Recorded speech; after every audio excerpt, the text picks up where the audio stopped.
لتصحيح الذوق، و5 ديال البيضات اللي تيكونوا بدرجة حرارة المطبخ، ضروري يكونوا هكذا من الحجم الكبير.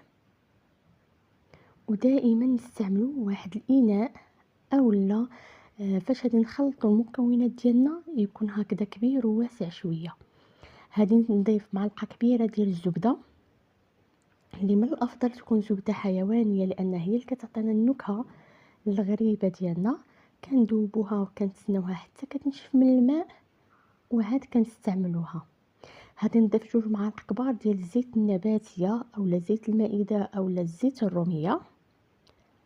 من الافضل ما نديروش واحد الكميه كثيره ديال الزيت. وغادي نضيف 3 المعالق كبار ديال مربى المشمش الخاص بالحلويات. نستعملوه من الافضل ما نستعملوش داك المربى الخاص بالاكل لانه كيكون فيه الطريفات. هذه